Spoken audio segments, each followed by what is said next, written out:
오늘 함께 보실 하나님의 말씀은 열왕기하 19장 1절에서 7절까지 말씀입니다.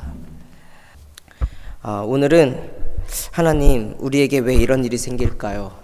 하나님, 우리에게 왜 이런 일이 생길까요? 라는 제목을 가지고 오늘 히스기야 왕에 대해서 함께 이야기를 나눠보려고 합니다. 본문의 선택이 때로는 저희들에게 주는 답이 이렇게 있을 때가 있어요. 코로나 바이러스 때문에 한국뿐만이 아니라 지금 전 세계가, 특히 유럽이 이 비상에 걸려 있다라는 것을 여러분들이 더 잘 아실 겁니다.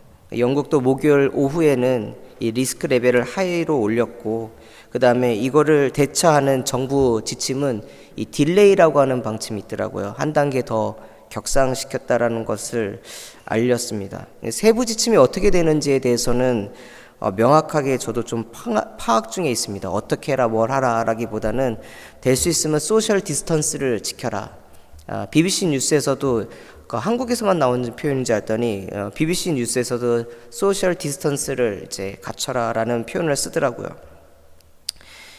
그렇기 때문에 저도 막 복잡하고 마음도 생각도, 게다가 지난 화요일에 제가 지난주에 굉장히 좀 무리를 했어요. 주말까지, 그리고 주일 저녁 해가지고 하다 보니까 이게 기침이 계속 나오다가 이제 화요일날 드디어 터졌어요. 주일 밤부터 시작해가지고. 그러니까 새벽 예배 때 기침을 콜락콜락하고 콧물 흘리고 있으니까 이게 덕이 되지가 않더라고요. 요즘 이런 상황이니까. 이거 분명 감기인데 이 조그만 밀폐된 공간에서 이 목사가 이게 감기 걸려서 콜록콜록 하는 게 이게 참 부담스러운 시대구나, 시간을 보내고 있구나라는 생각을 하게 됩니다. 저 하나는 사실 괜찮아요. 근데 이 자리라는 게, 이 담임이라는 자리가 참 신기한 게, 저보다는 항상 성도들이 먼저 떠올리고 교회가 먼저 생각이 납니다. 우리 아이들의 입시보다는 우리 교회에 있는 다른 아이들의 입시를 먼저 위해서 기도하게 되고요. 그게 아마 책임감인 것 같아요. 그러다 보니까 어떻게 해야 되는가 항상 고민이 많아요. 다른 교회는 어떻게 하고 있는가? 하나님께서 나에게 주신 말씀은 무엇인가? 그런 게 다 하나 뭐가 있다면, 이 문제 앞에서 고민에 빠져버리면 답을 찾지를 못해요. 거기서 헤매이고 있는데, 오늘 설교 준비하면서도 한참 그러다가 그러면 안 되지, 다시 말씀을 붙잡아야지 하면서 주셨던 말씀이 오늘 히스기야 왕에 대한 부분들입니다. 이 히스기야 왕은 그의 아버지 아하스 왕, 지난주에 설교했듯이 아하스 왕은 악한 왕이었어요. 그렇다면 이 히스기야 왕은 그의 아버지를 닮지 않고 선한 군주로서, 그리고 성경에 그만큼 칭찬받은 사람은 아마 다윗 왕을 제외하고는 아마 유일무이할 겁니다. 그만큼 하나님 보시기에 좋은 일도 하였고, 또 하나님 보시기에 또한 믿음이 연약하여 실수한 부분들도, 이사야를 통해서 책망받는 부분들도 많이 나옵니다. 그는 25세의 왕이 되었고 29년간 남왕국 유다를 다스렸습니다. 그가 왕에 즉위했을 때에는 당시 그 자신의 아버지를 괴롭혔던 아수르의 왕 디글랏 빌레셀이라고 하는 위대한 군주가 죽었기 때문에 잠시 한숨을 쉴 수 있는, 그러니까 평안한 어떠한 평화기를 잠깐 누릴 수 있는 그런 복을 그때 받았었습니다. 그런 어떻게 하면 나에게 맡겨준 이 나라를 잘 다스릴 수 있을까 고민했겠죠. 그의 아버지는 아수르에게 복종하는 것이 자신이 맡겨진 그 나라를 잘 다스릴 수 있는 길이다, 평안한 길이다 라고 생각했다면, 히스기야는 반대로 생각해서 나의 아버지가 아수르를 섬겼지만 좋은 것 하나 없더라. 그가 아수르의 신을 섬겼지만 그 신이 우리나라를 보호해 주는 것 아니더라. 그럼 어느 때에 이 나라가 안전했던가? 다시 역사를 이렇게 뒤집어 보면 다윗 시대에, 솔로몬 시대 때에 하나님 앞에 온전한 예배를 드렸을 때에, 그때에 이 나라가 평안했다. 그것을 생각하면서 무엇을 했냐면 종교개혁을 했습니다.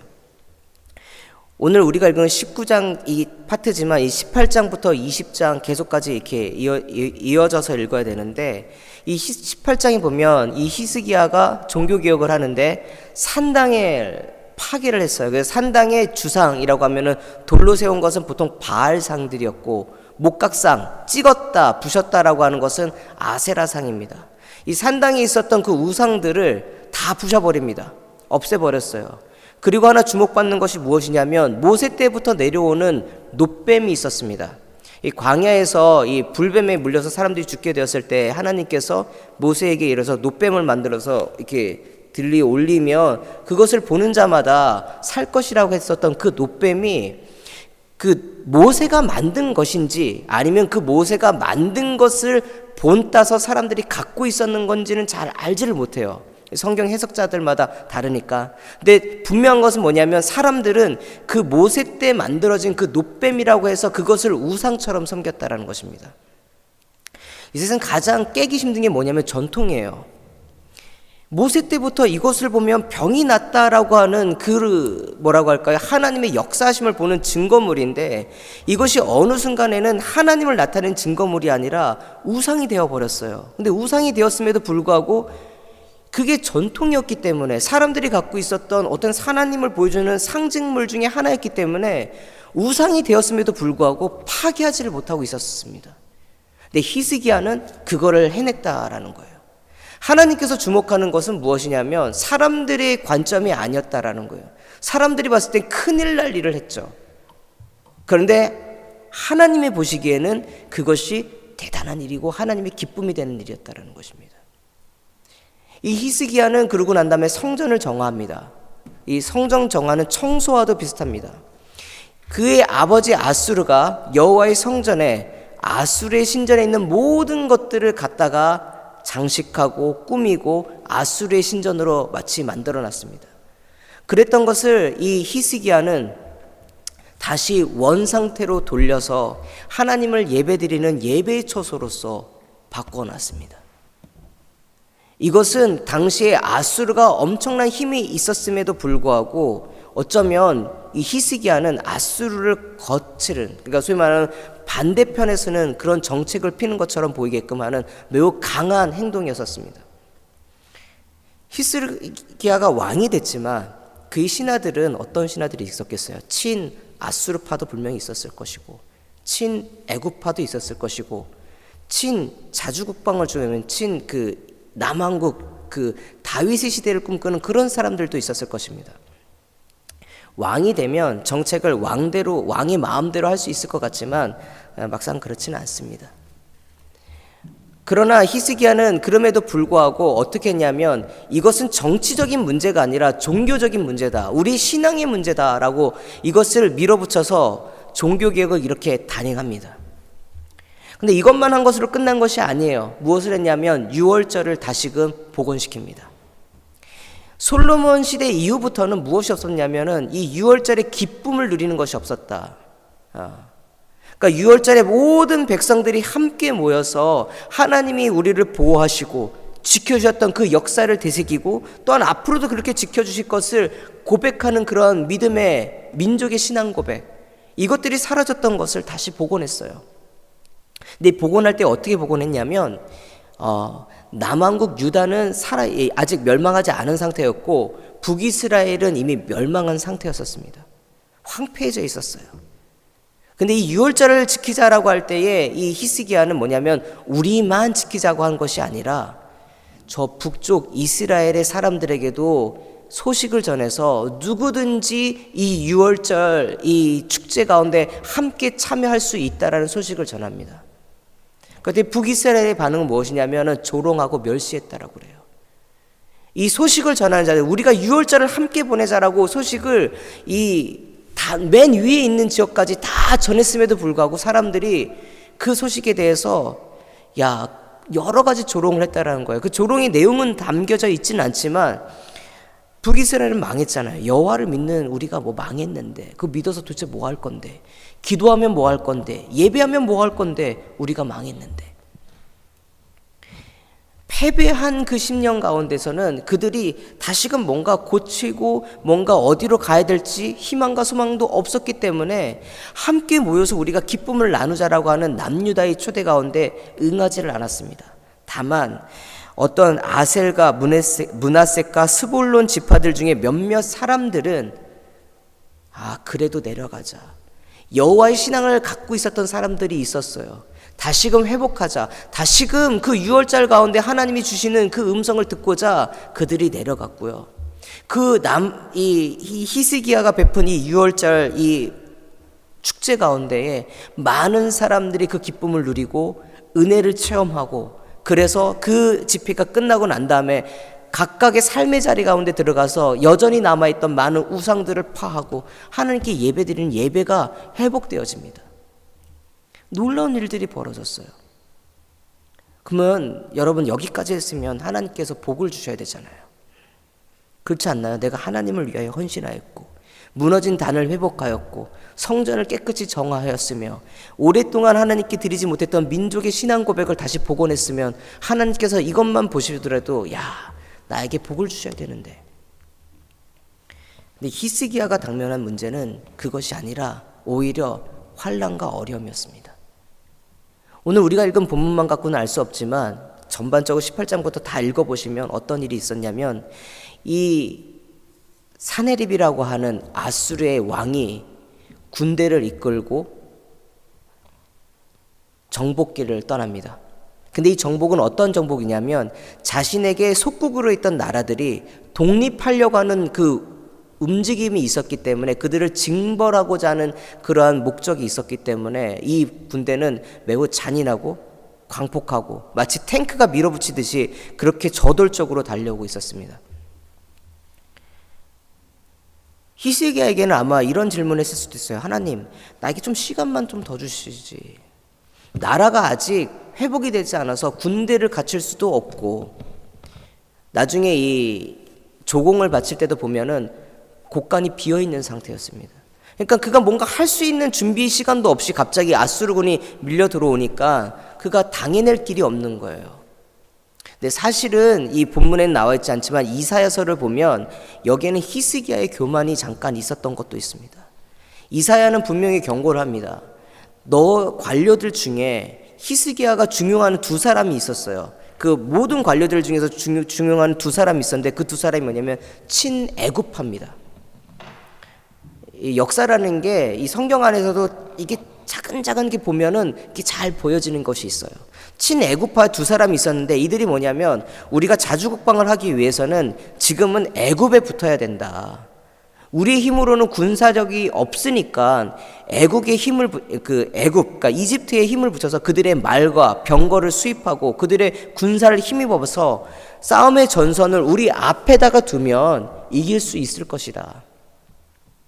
그럼 그렇게 얘기를 하면, 그런 사람들이 얘기를 했을 때에 문제는 이런 얘기와 또한 친아수르파가 있잖아요. 아니다, 아수르가 여전히 강하기 때문에 그들 앞에서 우리가 독립하려고 하는 의지만 보이면 그들이 일어날 것이다.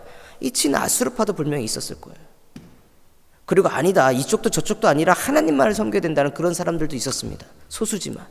이사야가 바로 여기 있었던 사람이에요. 여기 있었던 입장인데, 선지자 이사야 말합니다. 근데 문제는 히스기야가 친애굽파에 있는 그 두 사람을 매우 중요한 위치에다가 세워놓고서 그들의 이야기를 경청을 했다라는 거예요. 그들이 내는 정책을 얘기했고요. 그들이 내는 외교 정책을 따랐습니다. 이사야가 몇 번을 경고했어요. 걔네들 말 들으면 안 된다. 걔네들 말 들으면 너가 큰일 당한다. 지금은 이쪽도 저쪽도 따지지 말고 여호와 하나님 말을 섬겨라. 왜? 종교개혁도 했고 유월절도 보냈고, 그러니 어떻게 합니까? 너희 믿음의 신앙을 다시 한번 잡아보라고 했는데, 정책에 하는 데 있어서는 그도 관료였기 때문에, 왕도 관료잖아요. 신하들 중에서 그래도 논리적으로 뭔가 말이 되는 사람 말을 들었다라는 거예요. 그런데 이것이 화근이 되었어요. 왜냐하면 그 독립의 기운들이 남유다에만 있었던 것이 아니라 이집트에도 있었고 시리아나 다른 주변에 많은 국가들이 있었어요. 아랍에게 대항하고 싶었거든요. 한 7개 국가 정도 됩니다. 모이면 이길 수 있다라는 거예요. 그런데 아수르가 어떻게 봐요? 그들은 아무것도 아닌 거예요. 왜냐하면 모여봤자 막상 자신들의 이익에 반하면 다 도망갈 것이기 때문에 군대를 이끌고 쳐들어옵니다. 그랬을 때 이 쳐들어온 군대가 앞에 있을 때에 이 히스기야가 한 준비는 두 가지가 있어요. 첫 번째, 왕실에 있는 모든 재물을 긁어다가 그들에게 전쟁 보상금으로 미리 조공으로 바쳐서 전쟁이 일어나는 것을 막자. 이게 첫 번째 준비였어요. 그래서 역대하를 보면 은 300달란트 그리고 금 30달란트를 바쳤다고 합니다. 근데 금 30달란트는 어떻게 바쳤냐면 성벽에 있는 여호와의 성전과 왕실에 있는 그 기둥에 금으로 도금이 되어 있었던 것을 숟가락으로 이렇게 긁어내면서 벗겨내가지고 모은 금이 30달란트예요. 1달란트가 제가 그랬잖아요. 한 36kg에서 38kg이라고. 네. 그러니까 이 부자가 망해도 이 나라가 이 성전의 모습들이 얼마나 어마어마하게 멋있었을까 한번 생각해 보셔요. 숟가락으로 긁어내서 모은 그 금들이 30달란트나 됐다고요. 근데 그거 아니면 바칠 금이 없어서 그렇게 했었어요. 그만큼 나라가 어려웠습니다. 은 30달란트도 고작 다 긁어내서 바친 것이 바로 그거예요. 그러면 떠날 줄 알았는데 이 군대는 멈출 생각이 없었어요. 왜냐하면 그들의 목적은 금과 재물을 얻는 것이 아니라 자신들을 배반하는 자들에게 본보기를 보여주기 위함이기 때문에 반드시 들어가는 거예요. 두 번째 준비한 것이 있습니다. 두 번째 준비한 것은 무엇이냐면 수로를 준비하는 거예요. 다윗성에는 무엇이 없냐면 물이 없습니다. 천연의 요새예요. 모든 것이 완벽합니다. 근데 이 세상에는 100% 완벽한 것이 없는 것 같아요. 이 예루살렘에는 모든 것이 다 완벽한데 단 하나 필요한 것이 없는 것이 있는데 그것이 뭐냐면 물이 없어요. 물이. 근데 이때에 히스기야가 뭐냐면 수로를 팝니다. 잠깐 영상을 한번 보도록 하겠습니다. 제가 이거 영상을 왜 보여주냐면 전쟁이 앞에 있었어요. 전쟁이 앞에 있었기 때문에 히스기야는 두 가지 준비를 할 거 했대죠. 하나는 뭐냐면 돈을 들여서라도 성전 기둥에 있는 금을 벗겨서라도 전쟁 가운데 자신의 백성이 휘말리는 일을 막기를 원했어요. 그게 첫 번째 준비였고, 두 번째는 뭐냐면 전쟁이 임하게 되면 물이 없으면 수송을 할 수가 없어요. 근데 여기는 물이 없습니다. 근데 아까 533m인데 이게 정말 신기한 게 그 당시엔 GPS라는 게 없잖아요. 그러면 이쪽 기온샘에서부터 실로암까지 뚫어가는 거예요. 이렇게요. 한쪽에서 가는 게 아니라 이렇게. 근데 이게 지그재그 이렇게 가는데 어디에 가운데서 만나잖아요.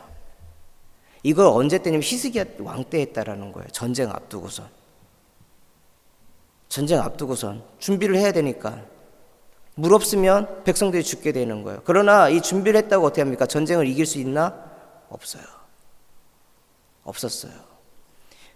그렇기 때문에 히스기야가 결국 한 것이 무엇이냐면 하나님을 찾은 거예요. 그때 돼서요. 오늘 본문이 그래서 그런지 모르지만 그냥 제 있는 상황들을 한번 봤어요. 저희들 지금 이 코로나 바이러스가 마치 전쟁과 같은 상황이에요. 전쟁은 누군가 이기는 팀이 있죠. 이기는 측이 있어요. 그런데 이 병마와의 싸움은요, 인류가 이기는 싸움이 아니라 그 순간을 버텨내야 되는 거예요. 흑사병이 14세기부터 17세기까지 꽤 오랜 시간 퍼졌는데 치사율 30%, 가장 강할 때는 치사율이 60%까지 가까이 가는 아주 엄청난 병이었습니다. 그때의 유럽이 한 세기 만에 인구의 3분의 1이 줍니다. 한 세기 만에. 그것이 14, 15, 16, 17 거의 4세기 400년 가까이를 갔다고요. 그리고 19세기도 답니다. 근데 19세기 영국에 발병했을 때는 그때는 치료제가 있었기 때문에 세계적인 확산이 되지 않고 그냥 딱 멈출 수 있었어요.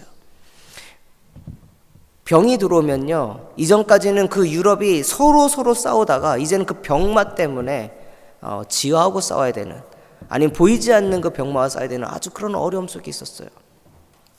인간들은 준비를 할 거예요. 그 앞에서 무엇을 할 것인가 여러 가지 준비를 할 것입니다.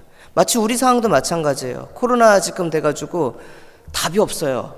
답이 없습니다. 그럼 뭘 하냐? 저희도 준비를 하죠.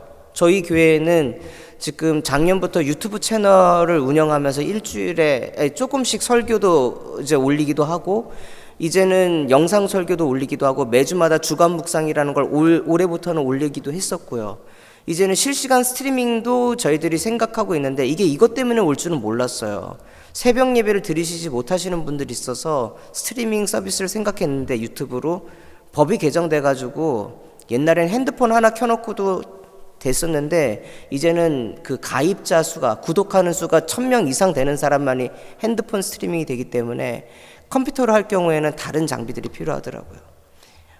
중요한 것은 우리가 그런 걸 준비를 할 수 있어요. 철저하게 나왔을 때에 어떤 준비들은 우리가 해야 돼요. 그러나 결국은 그것을 이겨낼 수 있는 힘이 어디 있느냐라는 거예요. 젖수로를 뚫었기 때문에 그들이 아수르와의 전쟁에서 이길 수 있었는가? 아니다라는 거예요. 그들에게 은과 금을 줬기 때문에 그들이 물러갔는가? 결코 그것이 아니었었다라는 것이에요. 히스기야는 오늘 19장에서 이사야를 다시 부르면서 얘기합니다. 어떻게 되는가? 어떻게 되는가? 배를 두르며 회개하는 마음으로 기도를 하는데 처음에는 원망도 있어서 당신의 하나님께 물어봐라. 하나님께 물어보는 게 당신의 하나님께 물어봐라. 이게 뭐예요? 그 히스기야 왕도 이렇게 곤란한 가운데 오면 믿음이 흔들린다라는 거예요. 이 병만은요, 믿음이 있고 없고 제가 있고 없고에 상관이 없어요. 패스트가 이 흑사병, 이 패스트가 다닐 때에 만 2세, 3세 되는 아이들은 무슨 큰 죄가 졌다고 해서 그들에게 심판이 임하고 그래서 죽겠습니까? 그런 거 아니잖아요. 병 앞에는 그런 거 없어요. 심판 이런 거 없어요. 왜냐하면 그 요나가 니느웨 성에게 할 때에 하나님이 뭐라고 해야 합니까? 좌우를 분별하지 못하는 어린아이들이 있고 가축들이 있다. 그런데 하나님이 심판이 임할 때는요, 이 심판 가운데는 죄인이나 아니나 이런 게 없어요. 그냥 싹 다 간다고요. 대상이 그냥 분별이 없이 그냥 쭉 갑니다. 마치 유월절 있기 전에 뭡니까? 문설주에 어린 양이 피를 바른 데는 이렇게 가지만 없는 데는 그냥 무조건 휩쓸고 간 것처럼 이게 한번 휩쓸면은 없어요. 답이 없습니다.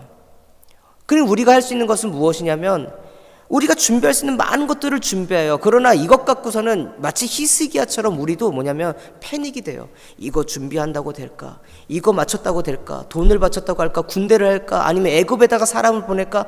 여러 고민들이 많이 있는데 이 번민 갖고서는 답을 구하지 못했지만 뭐예요? 하나님께서 말씀해 주셨다는 거예요. 오늘 그것이 19장에 있는 말씀이에요. 그대로 됩니다. 19장 말씀 제가 읽겠는데 7절 말씀입니다. 19장 7절 말씀. 내가 한 영을 그의 속에 두어 그로 소문을 듣고 그의 본국으로 돌아가게 하고 또 그의 본국에서 그에게 칼에 죽게 하리라 하셨느니라 하더라. 이사야를 통하여 하신 하나님의 그 예언은 그대로 이루어집니다. 반란의 소식이 일어났는지 군대를 몰고 왔던 그 모든 군대를 다 물리쳐 돌아갔고 사네립 왕은 그곳에서 자신의 자녀들인지 아니면 신하들인지 모르겠지만 그 반대하는 사람에게 암살을 당해서 생을 마감하게 됩니다. 역사의 흐름 가운데 어디에 답이 있고 어디에 문제가 해결될지는 우리는 알지 못합니다. 질문을 할 수 있어요. 하나님, 왜 이런 일이 우리에게 일어납니까? 신앙생활 잘했고 오늘 우리 예배 자리를 잘 지켰는데 왜 갑자기 우리가 예배 자리도 이렇게 지키지 못할 만큼 어려워졌습니까? 그때 하나님이 너네들이 무엇 때문이다 라고 원인을 얘기하거나 이유를 말하는 것이 아니라 무엇을 하기 원하시는가? 우리가 하나님께 나아가 기도하기로 원하셔요. 너가 이것 때문에 내가 너에게 벌을 내린다 이런 게 아니라 왜 이런 상황이 왔습니까? 하면은 어쩌면 동문서답일 수도 있어요. 지금은 하나님 앞에 기도하는 때다라는 거예요. 기도하는 때. 하나님을 붙잡아야 되는데 이것이 어떻게 해결될지 어떤 식으로 풀릴지는 그거는 아무도 알지 못합니다. 그런데 히스기야가 하나님 앞에 전적으로 매달리는 그 순간에 무엇이냐면 그때서부터 길이 열렸다라는 거예요. 하나님께서는 답을 알고 계셨어요. 그렇기 때문에 열왕기하 19장 32절에서 34절은 이사야가 이 히스기야 왕한테 보냈던 하나님께 드렸던 하나님의 응답의 메시지 중에 요약입니다. 제가 읽겠습니다. 19장 32절에서 34절인데요. 그러므로 여호와께서 아수르 왕을 가리켜 이르시기를 그가 이 성에 이르지 못하며 이리로 화살을 쏘지 못하며 방패를 성을 향하여 세우지 못하며 치려고 토성을 쌓지도 못하고 오던 길로 돌아가고 이 성에 이르지 못하리라 하셨으니 이는 여호와의 말씀이시라. 내가 나와 나의 종 다윗을 위하여 이 성을 보호하여 구원하리라 하셨나이다 하였더라. 우리의 삶에 있어서요, 힘들고 어려운 순간에 있어서 내 삶이 평안한 것은 기적이에요. 하나님이 도와주심입니다. 근데 그것은 무엇이냐면 우리는 그것을 보호를 받을 때는 그것이 얼마나 큰지를 모르고 있다가 막상 어려운 순간을 당하면 이것이 얼마나 큰지를 알게 됩니다. 근데 하나님께서 주시는 답은 있어요. 아무리 우리를 힘들게 하는 어려운 순간이 온다 할지라도 그것을 위하여 우리가 철저하게 준비한다 할지라도 결국 답은 하나님께 있다. 답은 하나님께 있다. 하나님이 우리에게 왜 이런 일이 생기게 하셨는가? 저는 답을 찾지는 못했어요. 왜 그런가? 이유도 알려주지를 않으셔요. 다만 우리에게 정말 원하시는 바가 있다면 형식적인 종교 개혁과 형식적인 어떠한 예배의 어떠한 사모함과 어떠한 눈에 보여지는 어떠한 그런 것이 아니라 진심을 담아서 힘들고 어려울 때, 나의 삶을 흔들 때에 주님께 나아갈 수 있는 것. 그 결과는 하나님께 달려 있습니다. 알지 못해요. 그러나 중요한 것은 나아가는 그 모습을 하나님께서는 기억하신다. 그 모습을 좋게 생각하신다. 그리고 우리에게 기대하신다라는 거예요. 우리가 답을 찾으려고 할 것이 아니라 오늘 우리의 삶 가운데에 복잡하고 정말 지금 상황에 답이 없어. 저도 매 순간 요즘 얼마나 스트레스 받는지. 그런데 이걸 생각하면 답은 없지만 하나님의 말씀을 의지하고 기도할 때에 내 머릿속에 있는 모든 번민들, 근심들을 비울 수가 있고요. 하나님을 소망할 수가 있습니다. 이 시간 저와 우리 아름다운 교회 성도님들 그리고 이 땅에 있는 많은 분들이 내 머리를 쥐어짜고 있는 그 많은 고민들로부터 벗어나서 하나님이 나를 바라보시고 있는 그 말씀과 그분을 향한 소망함 가운데 기도할 수 있는 기도의 사람들이 되기를 원합니다. 이것 또한 지나갈 것입니다. 이것 또한 지나갈 것이에요. 다만 이것을 우리가 어떻게 극복할 것인가? 하나님의 뜻을 구하면서 소망합시다. 하나님께서 선하게 인도해 주실 것입니다. 이 믿음을 가지고 그분의 주권을 인정하며 나아가는 주의 귀한 백성들 되기를 간절히 소원하면서 오늘 말씀 마치겠습니다.